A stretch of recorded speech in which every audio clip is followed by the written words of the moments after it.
Mathias Malzieu nous reçoit dans la péniche sur laquelle il vit en région parisienne. Bonjour, bienvenue. Ah, merci. Quel comité d'accueil vous nous présentez? Tornado. C'est Tornado, c'est le héros du livre. Ouais.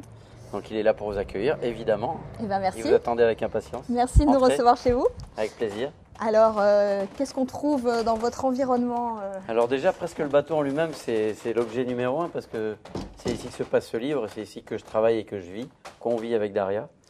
Et c'est vrai que le premier objet un petit peu amusant qu'on s'est octroyé, c'est ce jukebox des années 70.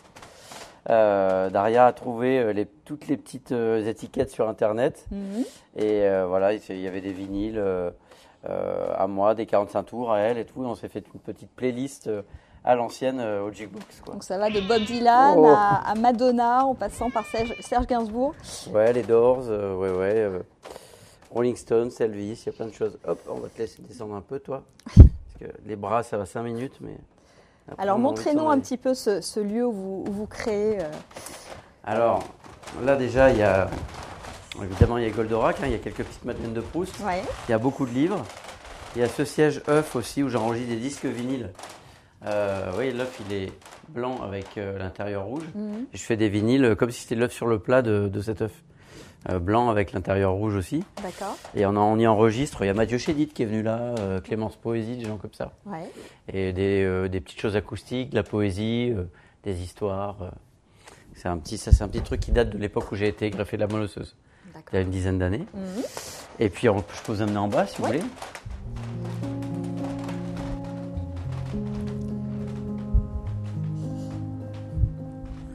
Et là, c'est mon atelier. Oui, la caverne d'Ali Baba. Donc voilà, là, il y a un deuxième œuf. Mais il y a surtout tous mes instruments. Et celui qui me tient le plus à cœur, c'est le balalaïka que Daria m'a offert et qui vient d'Ukraine, qui est peint à la main.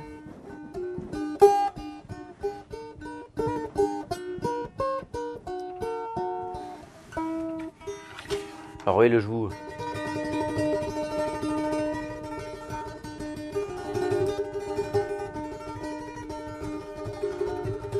Évidemment, nous sommes très concernés par tout ce qui se passe en Ukraine en ce moment. Bien sûr. Votre épouse qui est ukrainienne joue aussi de la musique ou... Alors elle est chanteuse. Ouais. Elle chante sur le disque qui accompagne le projet. On a déjà fait un projet ensemble. Elle est avant tout photographe. Mais bien avant la guerre, elle m'avait fait parvenir cette petite merveille. Et dans le prochain disque de Dionysos, il y aura du balalaïka. Super. Et le dernier objet, Ouais. alors là sinon il y a des affiches provisoires du film qui est sorti juste avant le Covid, sur lequel j'avais travaillé longtemps aussi. Avec Nicolas Duvauchel. Avec Nicolas Duvauchel et Marilyn Lima. Et sinon, l'incarnation du petit Tornado que vous allez voir, pour être lui sur scène, attention, voilà. Voilà, parce que vous adaptez votre livre sur scène avec ce personnage. Voilà, avec Tornado et June, les deux chats. Et ça a été dessiné par Sébastien Salaman, dit le Turc, qui est un fantastique photographe et metteur en scène, et fabriqué par Christophe Albertini, qui travaille avec les plus grands des marionnettes. Je vais chanter et jouer comme ça l'adaptation du livre. Voilà, donc on va chanter à la fois autant Lady Gaga et Claude François que les Doors ou Johnny Cash ou Charles Aznavour. Ouais, et c'est des chansons qui font écho à l'histoire dans le livre. Et voilà, c'est une petite pièce de théâtre comme ça avec un écran. Et je suis très excité évidemment de faire tout ça. On y va ? Le chanteur et écrivain a fait de cet endroit son refuge. Il y vit avec son épouse et ses deux chats. Les livres et la poésie sont omniprésents dans son environnement. Ils ont été d'une grande aide le jour où il a eu à faire face à une bien triste épreuve, ce jour où sa vie a basculé.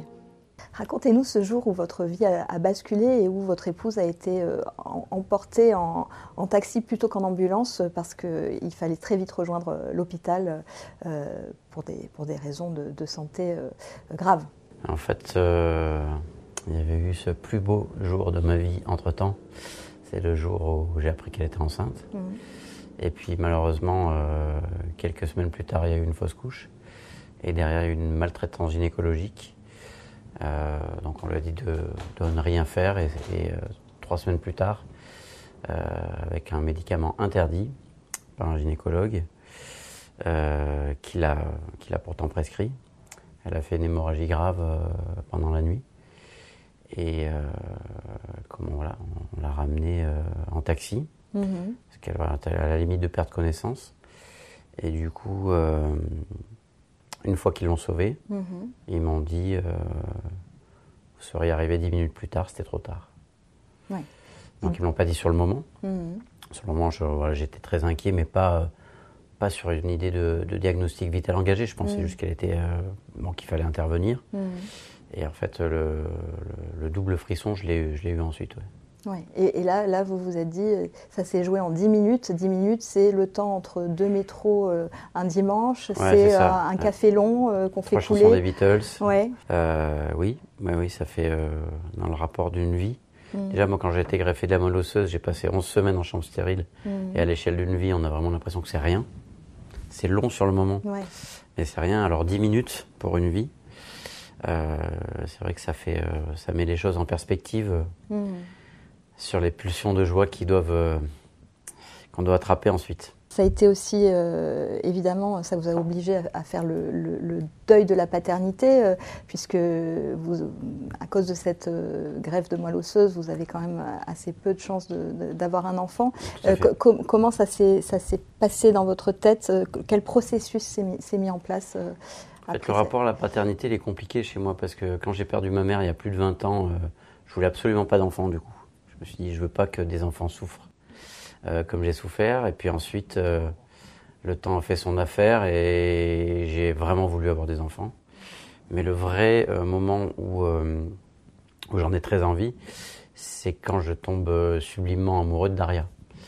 Et là, il y a un souffle qui fait que l'envie s'est décuplée et s'est cristallisée, elle s'est transformée d'un fantasme en quelque chose de beaucoup plus réel. Et malheureusement, il y a eu cette fausse couche. Et plus que cette fausse couche encore, le traumatisme derrière, avant tout pour elle, mais aussi pour moi, parce que quand on voit souffrir l'autre et qu'on est un petit peu impuissant, c'est difficile. Donc tout ça, en fait, a créé une souffrance. Et c'est vrai que chacun se répare à sa façon et comme il peut. Mais moi, ma façon, ça a été vraiment d'écrire un livre là-dessus. Et de passer par le biais de la parole des chats, amener la légèreté nécessaire pour pouvoir accéder à la profondeur. J'avais écrit un premier livre sans les chats et c'était trop collé, donc il y avait des pages fortes, mais ça manquait d'air en fait, c'était trop... il y avait le pathos, même si je veillais à l'évacuer, était quand même un peu trop présent, alors que l'autre risque que j'avais en faisant parler les chats, c'est de passer à côté de l'émotion et de virer en mode blagounette, mais j'ai trouvé la musique. Oui, la poésie. Vous passez par la poésie. La poésie, la musique, l'humour, l'autodérision, par le biais des chats. Et du coup, ça a été un vrai soulagement joyeux, cathartique, mais pas seulement cathartique, parce que c'est pas juste cracher quelque chose, comme je l'avais fait dans le premier livre, pour fabriquer ce projet avec le livre, le disque et le spectacle. Ça pose aussi des questions sur votre relation à votre propre père. Hein. Vous écrivez que vous auriez aimé être la moitié du père qu'il a été pour vous. C'est vrai que j'ai eu beaucoup de chance.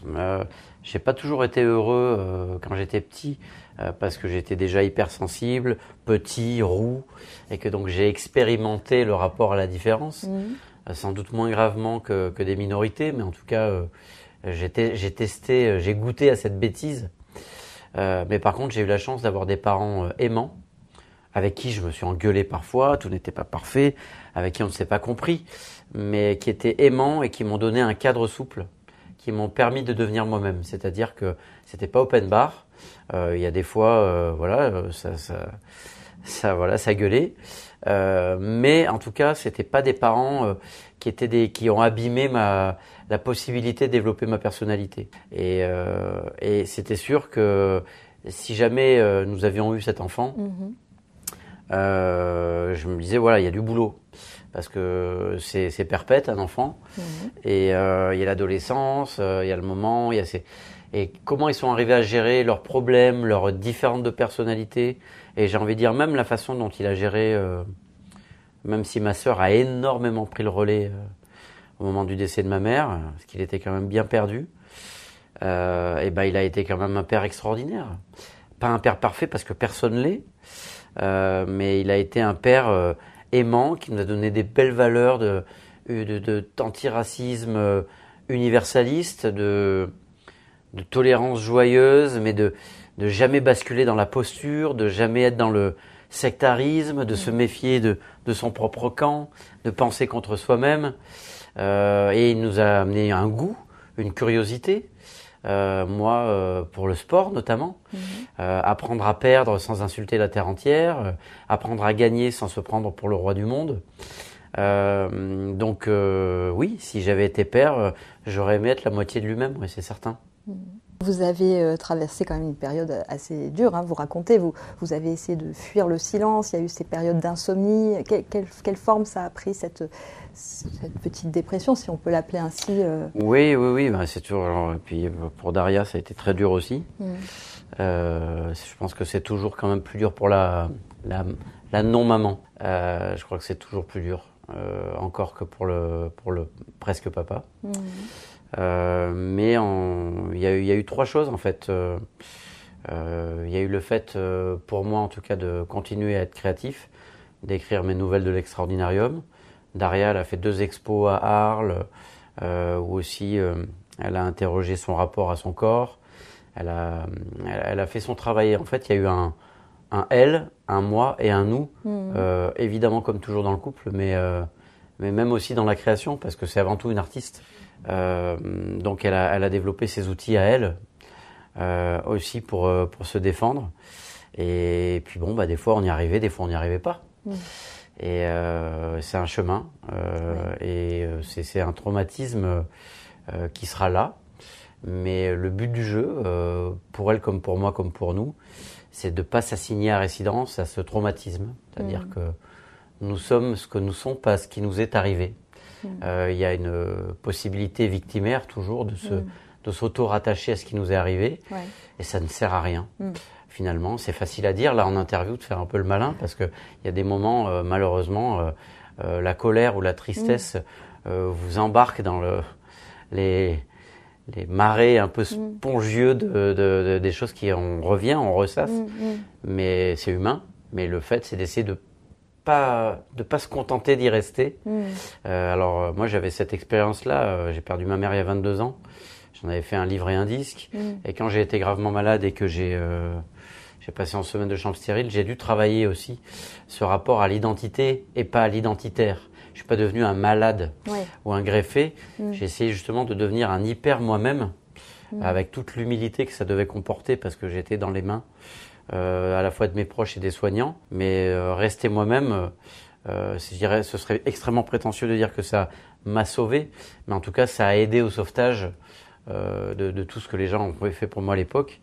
Et là c'était un contexte différent, et puis là j'étais seul aux commandes. Là en fait c'était une douleur qui était multipliée, parce que il y avait la mienne à gérer, il y avait la sienne, et elle avait la sienne, la mienne, la culpabilité. Donc il y a plusieurs adversaires qui viennent un peu en 360 comme ça. Ouais. Et il y a des choses que vous vous êtes épargnées l'un l'autre. Dans le livre, vous parlez de ces fantômes qui viennent vous rendre visite, qui sont le fils ou la fille que vous auriez pu avoir, dont vous ne lui parliez pas pour ne pas lui faire de peine.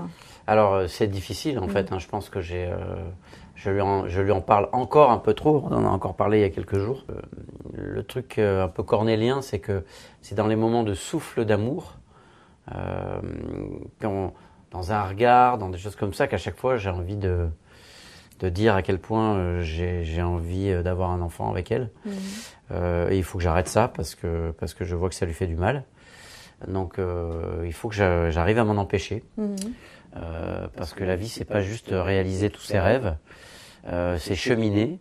Et oui, j'ai toujours envie d'avoir un enfant avec elle, et justement parce que je l'aime, mais parce que je l'aime, je dois arriver à lui mettre moins la pression. Donc c'est effectivement la métaphore dans le livre des fantômes qu'elle voit pas, mais qu'elle sent, et que moi j'ai tendance à garder sur le bateau, et que je finis par arriver à transformer en souvenir, c'est-à-dire que oui, ils reviennent dans le bateau de temps en temps, mais il y a des moments aussi où ils s'en vont, il y a des moments où ils disparaissent, et c'est le chemin joyeux aussi de ce livre, parce que une remontada, on parlait de football tout à l'heure.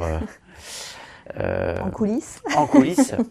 Et il y a des comme des bad beats de poker, quoi. On retourne pas toujours la bonne carte, mais il y a des moments aussi où si on est patient, généreux, curieux, humble et joyeux travailleur de la vie, à tenter des choses, où le soleil revient, quoi. Donc je crois joyeusement à tout ça et oui, vous dites, malgré l'amputation d'un rêve majeur, j'ai décidé d'être heureux. Voilà, ça se décrète, le bonheur ? Ça se décrète, ouais. C'est comme l'humour, c'est une politesse. Je pense que c'est pas le bonheur qui se décrète, parce que le bonheur, finalement, c'est une espèce de moyenne qu'on fait entre les moments où on est heureux et les moments où on est malheureux. C'est un état, mais c'est quelque chose qu'on ne maîtrise pas trop. Mais par contre, l'autonomie de la joie, ça, j'y crois. Je pense qu'on peut accéder à la joie dans des moments difficiles. Je l'ai connu à l'hôpital. Je sautais pas dans tous les sens. C'était pas la fête, hein. Mais je suis arrivé à aller trouver dans les œuvres des autres, dans le regard d'une infirmière, dans la complicité que j'ai eue avec mon greffeur, des vrais moments d'humanité avec des joies profondes, des joies assez douces. Entre-temps, j'ai découvert ce philosophe génial qui s'appelle Vladimir Jankélévitch, qui disait cette phrase incroyable: « Ne ratez pas votre unique matinée de printemps ». Je vais d'ailleurs en faire une chanson dans le prochain Dionysos. Et je crois qu'il y a toujours un moyen. Lui, il a théorisé le charme du je ne sais quoi et du presque rien en plein la Deuxième Guerre mondiale, en pleine Shoah. Et je crois qu'on doit avoir l'humilité de ne pas rester dans nos propres catastrophes. Évidemment, on ne peut pas porter la misère du monde sur ses épaules. Et quand on voit ce qui se passe en ce moment, et depuis un bon petit moment, on doit pouvoir pas relativiser, parce que si on relativise, on risque le déni. Mais par contre, on doit pouvoir mettre son énergie au service des choses positives. Alors avec un dosage, toujours, il y a une posologie à tout, même au positif, parce que si on positive tout, on passe à côté du réel, et malheureusement, il nous rattrape. Mais en tout cas, ne pas exiger des choses du rêve, donc ne pas être que dans l'espoir, mais dans l'espérance, c'est-à-dire au jour le jour, comme les Himalayistes, petit pas par petit pas, on ne regarde pas le sommet, mais petit pas par petit pas, chaque jour suffit à sa joie, chaque jour suffit à sa peine, et de voir ce qu'on peut attraper. Et il y a quand même de belles choses. Et quand on est amoureux d'une femme aussi extraordinaire que Daria, on se doit de ça. Alors bien sûr, c'est facile à dire comme ça. Forcément, il y a des moments où on s'engueule, des moments où on ne se comprend pas, des moments où on est déçu, des moments où on voudrait faire autrement. Mais c'est le chemin. C'est le chemin, et j'estime que dans une vie, en tout cas, être amoureux à ce point et être admiratif de l'autre, c'est un stimulant extraordinaire, et ça peut donner accès à sa propre joie, je crois. Enfin, en tout cas, je l'expérimente. Et ce chemin, est-ce qu'il pourrait un jour vous amener jusqu'à l'adoption, peut-être ? Vous en parlez tous les deux ? On en a parlé, mais c'est pas, c'est pour l'instant pas à l'ordre du jour. Il y a beaucoup trop de choses à réparer, et puis peut-être que ça ne se réparera pas, et que c'est comme ça. C'est-à-dire que voilà, j'ai perdu ma mère. Elle ne reviendra pas. Et il faut que je sois heureux sans ma mère. Je suis en train de comprendre, et c'est notamment le travail que j'ai fait avec ce livre, que je dois être heureux malgré ça. Et c'est pas une défaite. C'est ce qu'on fait d'une autre trajectoire. Évidemment, à un moment donné, on se pose des questions comme ça. Adoption ou qu'est-ce qu'on fait de nos vies finalement ? Où est-ce qu'est la priorité ? Le concret. Je suis un grand rêveur, mais je suis un grand rêveur parce que j'aime profondément le réel. Et le réel, c'est Daria, le bateau, les chats, ma vie avec elle. Alors que pour l'instant, un enfant, c'est qu'un fantasme qui aurait pu se transformer en un réel extraordinaire que je continue de désirer. Mais ça reste un fantasme, donc je ne vais pas courir le fantasme, alors que finalement, le vrai rêve, c'est de vivre le réel ici avec elle. Très bien, je vous remercie. Tout va ? Le jour où ma vie a basculé est un podcast de Gala. Merci de nous avoir écoutés. Je vous retrouve quant à moi très prochainement pour un nouvel épisode.